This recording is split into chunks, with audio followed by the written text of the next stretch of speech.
The stars shone bright against the deep black of space as the human ship Horizon drifted toward the meeting point. Captain Alan Wright stood on the bridge, his blue uniform neat and pressed for this historic moment. His ship was the first human vessel to travel this far into the galaxy. After years of searching, humans had finally found another intelligent species. "How much longer until they arrive, Sam?" Alan asked his navigator. Sam checked his screens. "Their ship should be here in about 10 minutes, Captain." Alan nodded and took a deep breath. First contact was a big responsibility. Earth's united. Nation Space Command had chosen him because of his calm nature and sharp mind.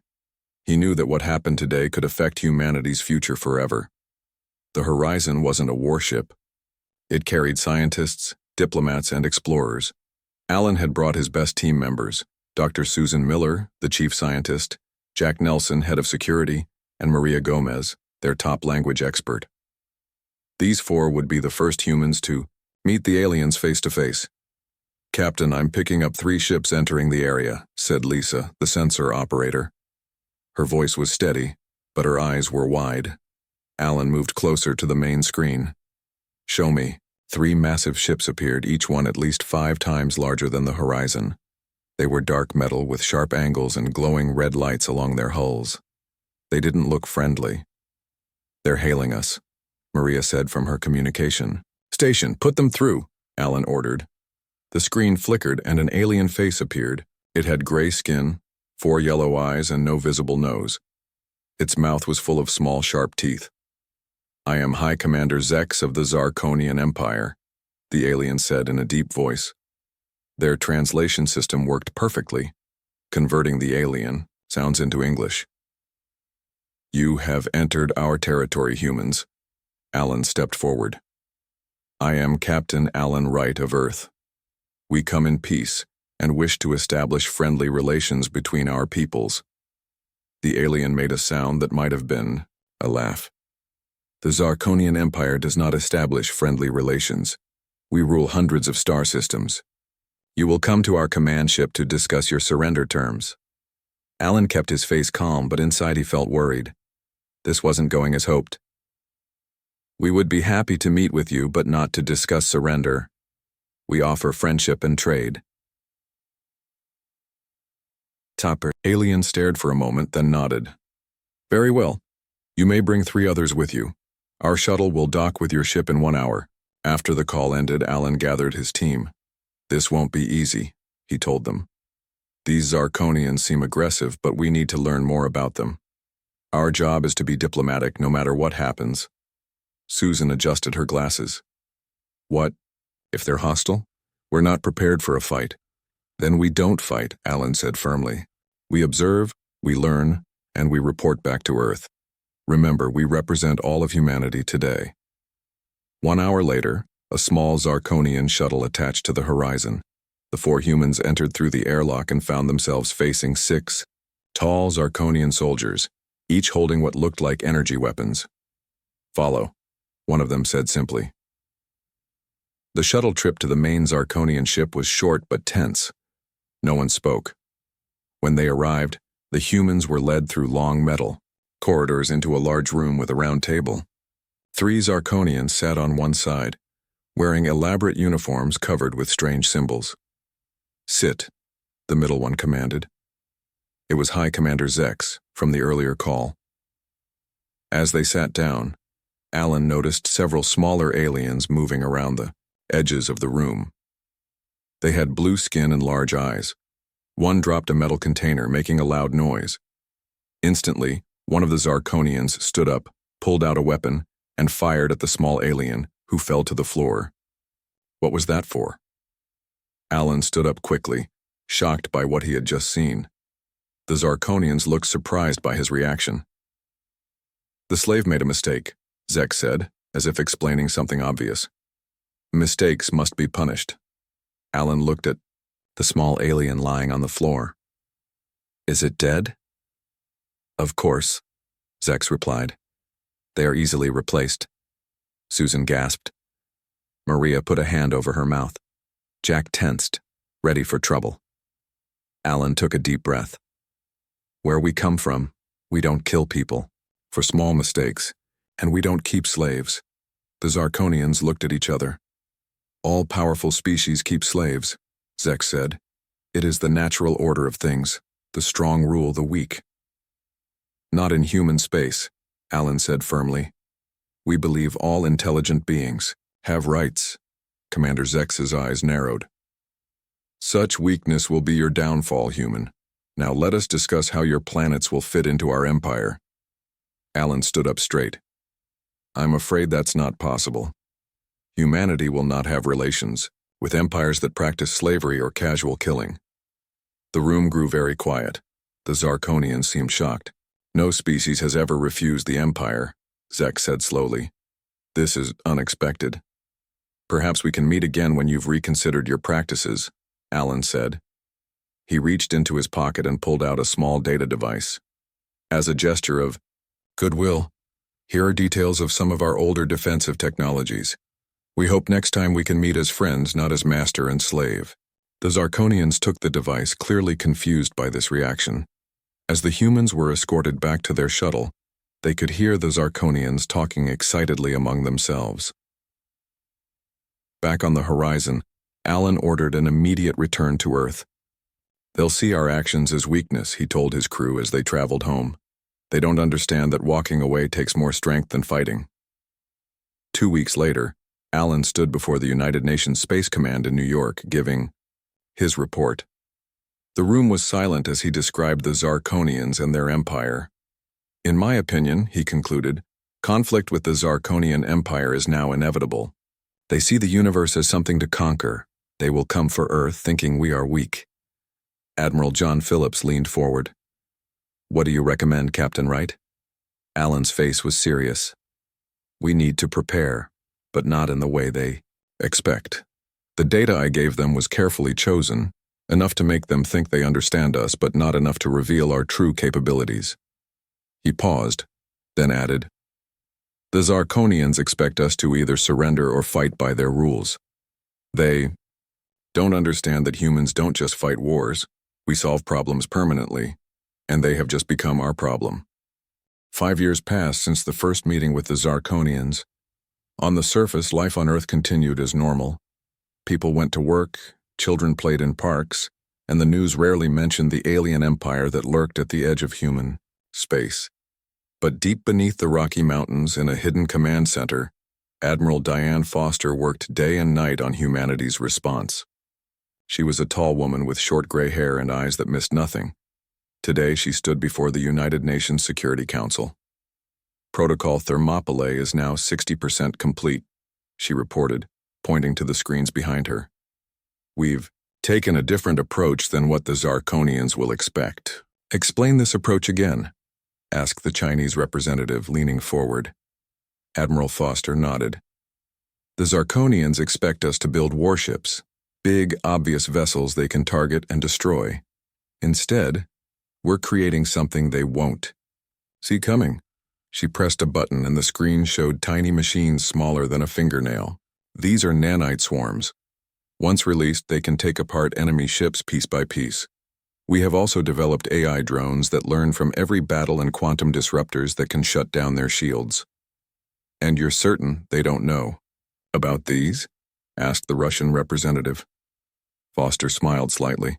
Our spy satellites show they're still watching for traditional fleet buildups. They see nothing that worries them. Far away, on the moon, Dr. Eric Powell stood in his lab, looking at his greatest creation. The Prometheus device was a small silver cube that glowed with blue light. It didn't look like much, but it could change everything. Another successful test, said his assistant, Ben Harris, checking the readings on his tablet. The energy output is stable. Eric nodded tiredly. He hadn't slept much in the past week. This will power everything. Our ships, our weapons, our shields, and it uses almost no resources. The Zarkonians won't know what hit them, Ben said. Eric shook his head. That's not the point. The point is to hit them so hard, so fast, that we don't need to hit them twice. Across Earth, factories quietly shifted production. Car plants now made parts for drones. Computer companies created advanced AI systems. Food processing facilities produced rations that could last for decades. All of this happened slowly, carefully, without causing panic. On television and public channels, the talk was only about peace. Leaders spoke about trade with friendly alien species and new colonies on distant planets. No one mentioned war. In the grand throne room of the Imperial Palace on Zarkon Prime, Grand Marshal Kretch watched the human broadcasts with growing confidence. He was the highest military leader of the Empire, and he had conquered 12 species in his lifetime. "They do nothing to prepare," he told his war council, his 4 yellow eyes blinking in sequence. "Their ships are few and weak. Their weapons are primitive.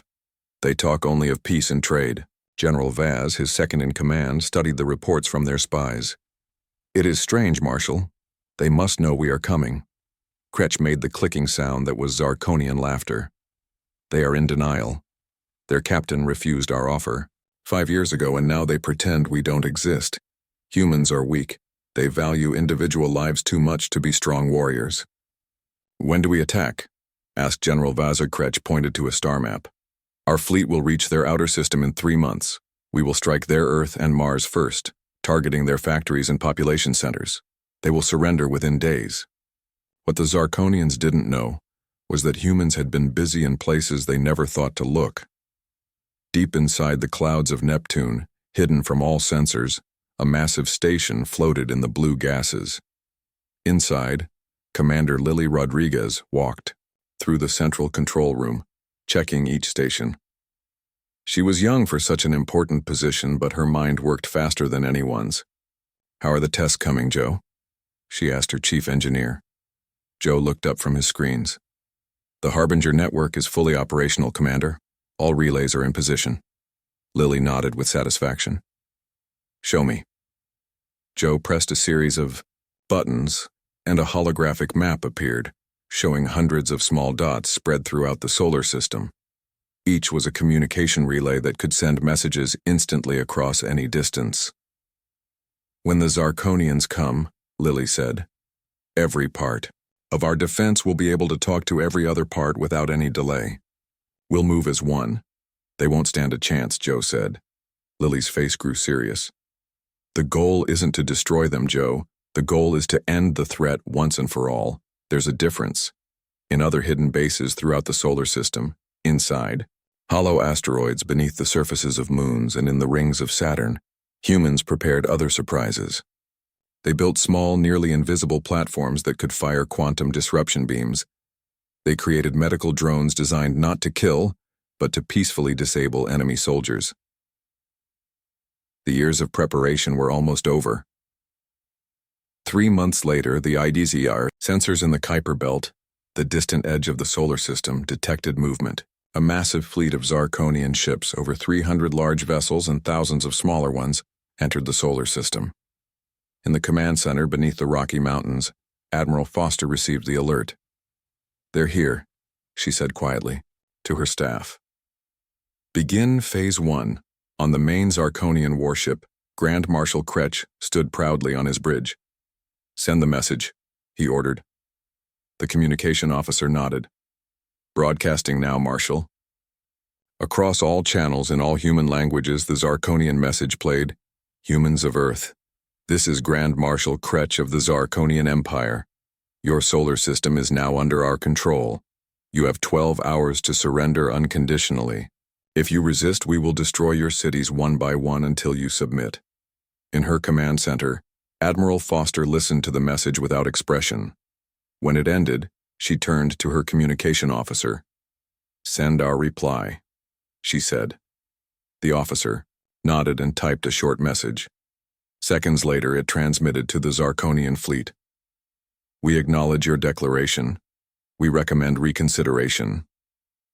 On his ship, Kretch read the human response and laughed. "So simple, so weak," he told his officers.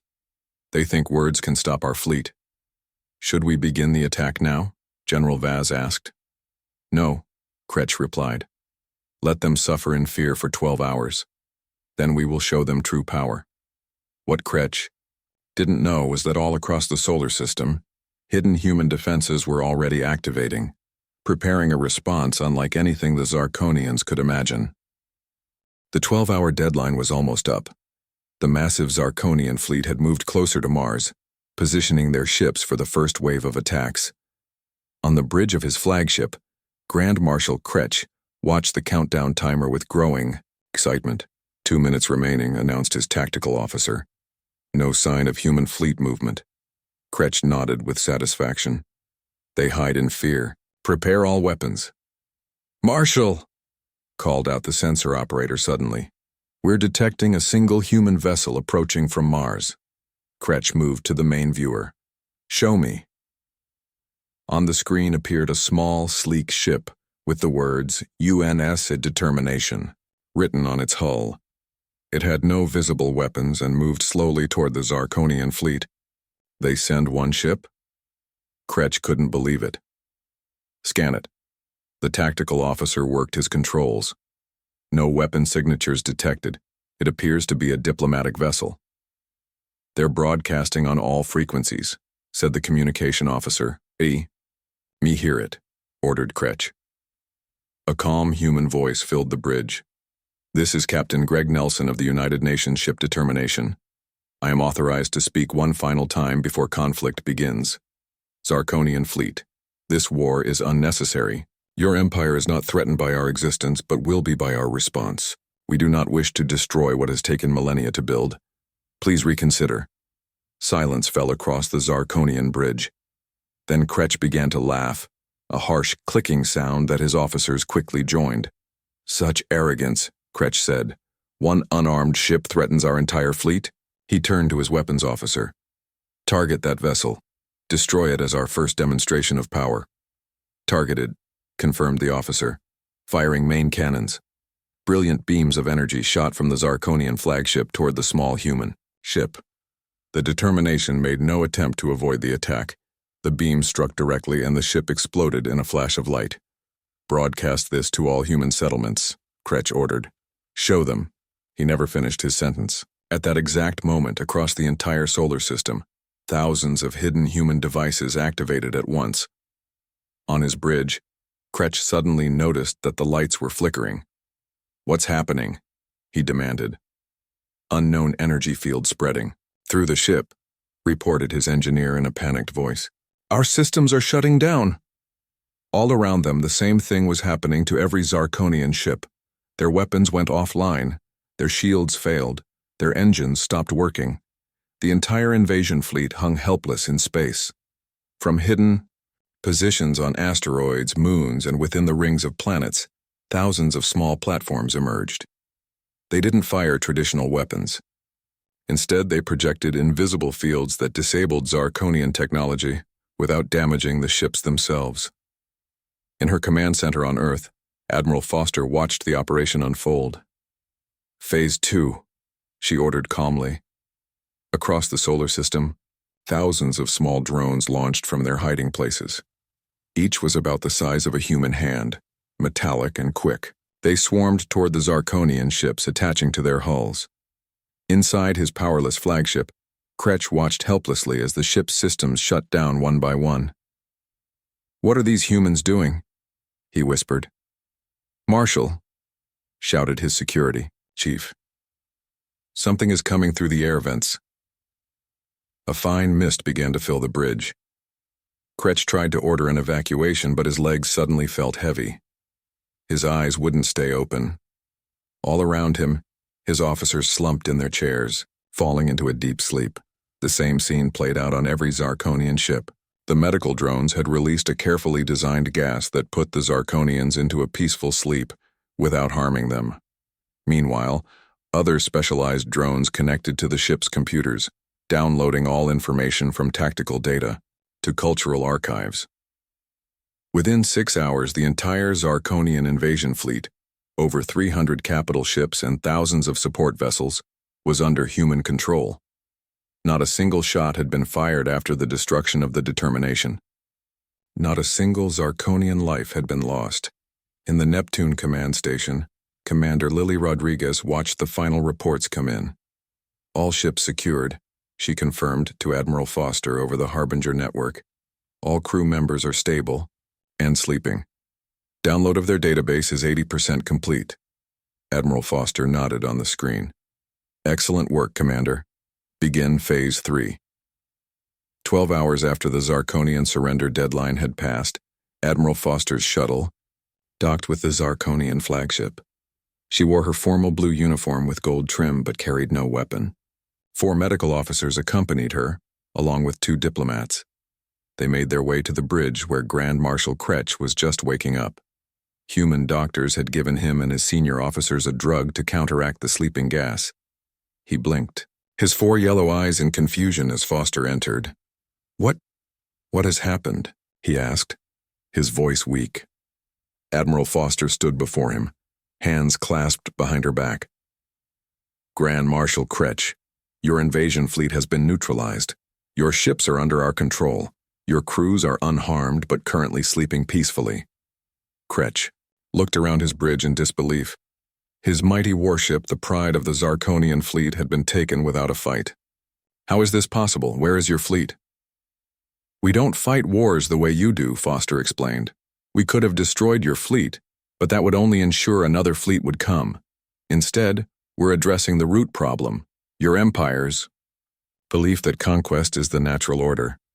She took a step closer to the confused marshal. "We've downloaded your entire database. We know every Zarkonian world, every fleet position, every strategic resource. We know your history, your culture, your strengths and weaknesses." Kretsch's face showed growing horror as he realized what this meant. You intend to destroy us completely?" Foster shook her head. "No, that's not our way. Destruction is easy. Creation is harder but better." She gestured to one of the diplomats who handed her a small device. "This contains our plan for the restructuring of the Zarkonian Empire into a federation of equal worlds. Your people will keep their territory and independence, but the practice of enslaving other species ends today." "And if we refuse?" Kretsch asked. Admiral Foster's face remained calm. "We've already begun. Your primary communications network is now broadcasting the truth to every world in your empire. The revolution is already happening, but it's not chaotic. We're guiding it. This isn't a war, Marshal Kretsch. It's a transformation." Outside the viewports, Kretsch could see hundreds of small human vessels now surrounding his fleet. Not warships, but engineering ships, medical ships, and diplomatic craft. "The age of the Zarkonian Empire is over," Foster said. "But the age of the Zarkonian Federation is just beginning, and we'll help you build it." The days following the capture of the Zarkonian fleet were busy ones for humanity. While the Zarkonian leaders remained in comfortable containment aboard their own vessels, teams of humans prepared for the next phase of their plan. In a large meeting room on the UNS Horizon, Major Kevin Bailey addressed his team. He was a tall man with dark skin and a serious face. 20 years in diplomatic service had prepared him for difficult missions, but nothing quite like this. "You all know our goal," he said to the group of 30 specialists gathered before him. "We're not going to Mars or Earth's moon. We're going to Zarkon Prime." A map appeared on the wall behind him, showing the Zarkonian homeworld, a large planet with 3 small moons. "But we're not going as invaders," Kevin continued. "We're going as agents of change. Our mission is called structural reformation. We won't use weapons. We'll use something more powerful: information and choice." The team included linguists, sociologists, doctors, engineers, and cultural experts. Each had trained for years to understand alien societies. Now they would put that training to use. "We leave in 6 hours," Kevin finished. "Any questions?" A young woman raised her hand. "How do we know they won't just kill us when we land?" Kevin nodded. "Good question, Paula. The answer is that we're not landing unannounced. Right now, the truth about their empire is being broadcast to every world in Zarkonian space. The people are learning that their leaders have been defeated without a single death. They're learning that we could have destroyed them but chose not to. And they're learning that we're coming to help." 3 days later, Kevin's team arrived at Zarkon Prime. Instead of resistance, they found curious crowds. The Zarkonians had lived under strict control for so long that many were simply confused by what was happening. Kevin's ship landed in the capital city's main square. When the doors opened, he walked out alone, unarmed, and faced thousands of Zarkonians. The moment was being broadcast across the entire empire. "People of Zarkon," he said, his words translated by advanced systems. "We come not to rule you, but to free you, and those you have ruled, from a cycle of conquest that has brought suffering to many worlds. Today marks the beginning of a new chapter for your civilization." To his surprise, many in the crowd cheered. It seemed that not all Zarkonians had supported their empire's aggressive ways. Over the next weeks, Kevin's team spread throughout the capital. They didn't take over government buildings or replace officials. Instead, they set up simple centers, where people could come and learn the truth about their empire. Dr. Sharon Watson, a sociologist on Kevin's team, led the most important part of the mission. She was a quiet woman with glasses and gray-streaked hair. Her job was to help dismantle the rigid caste system that had defined Zarkonian society for thousands of years. "We don't want to destroy your culture," she explained to a group of Zarkonian teachers. "We want to help you build something better based on your own values." Sharon spent hours each day meeting with Zarkonians from all levels of society, from high officials to the lowest servants. She learned that many had secretly questioned the empire's ways but had been afraid to speak out. "The system stays in place through fear," she told Kevin during their evening meeting. "Once that fear is gone, change happens quickly." And change was happening across the empire. On planets where the Zarkonians had kept slave species, humans arrived with medical teams and education materials. They didn't just free the slaves, they helped create new local governments where former masters and slaves could work together. Meanwhile, back on Earth, the captured Zarkonian officers weren't treated as prisoners. They were housed in comfortable facilities where they could learn about human history and culture. In one such facility in Switzerland, Paul Davidson, a history professor, sat with a group of young Zarkonian officers. They watched videos of Earth's past, wars, revolutions, the end of slavery, the rise of democracy. "Your species isn't so different from ours," Paul told them. "We also struggled with oppression and imperialism. For thousands of years, humans fought and conquered each other. But we learned slowly that cooperation brings more benefits than conquest." Many of the younger Zarkonians were fascinated. They asked questions about Earth's history, culture, and governance. Some even began suggesting ways their own society could change. "It's working better than expected," Paul reported to Admiral Foster during their weekly call. "The younger ones especially are eager for change." The most powerful tool in humanity's approach was the Harbinger network. Using its faster-than-light communication system, humanity broadcast information to every corner of Zarkonian space simultaneously. Not propaganda, but simple truth. How the Empire's wealth was distributed, how decisions were really made, and how other species lived in freedom. 3 months after the failed invasion, uprisings began across the Empire. But these weren't violent revolutions. With human guidance, they became peaceful transitions of power. Old leaders stepped down, often voluntarily, replaced by councils representing all species and classes. In her office at United Nations headquarters, Admiral Foster reviewed the latest reports with satisfaction. A holographic map showed hundreds of worlds throughout former Zarkonian space, each glowing with a different color representing its status in the transition process. "We've established contact with 43 previously enslaved species," reported her aide, Ryan Phillips. "Most are eager to join the new Federation structure," Foster nodded. "And the Zarkonians themselves?" "Adapting better than expected," Ryan said. "The younger generations particularly. Some resistance from military hardliners, but it's limited." Foster looked at the map thoughtfully. "They expected us to either submit to their empire or fight a traditional war. Instead, we're helping them build something entirely new. This is how humanity resolves conflicts, not by winning battles, but by making sure they never need to be fought again." Outside her window, the New York skyline glittered in the evening light. Somewhere up there, among the stars, a new order was taking shape. Not an empire, not a conquest, but a federation where different species could live together as equals. "The hardest work is still ahead," Foster said quietly. "Building is always harder than destroying. But we have something the Zarkonians never had. What's that? Ryan asked. Hope, she replied. And now, they have it too. 3 years passed. On a beautiful garden world called Nexus, chosen for its neutral status, representatives from all former Zarkonian worlds gathered in a great circular building. Inside, over 200 delegates, representing 57 different species, prepared to sign the Galactic Concordat, the new constitution that would govern their federation. Former Grand Marshal Kretsch, now much older and humbler, walked slowly to the speaker's platform. He no longer wore the heavy armor of a warrior but simple civilian clothes. The room fell silent as he began to speak.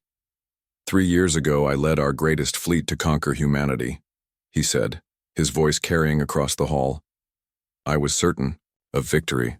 I was wrong. He looked around at the gathered delegates, former enemies now working together. We misunderstood humanity profoundly. We thought their restraint was weakness, their diplomacy was fear.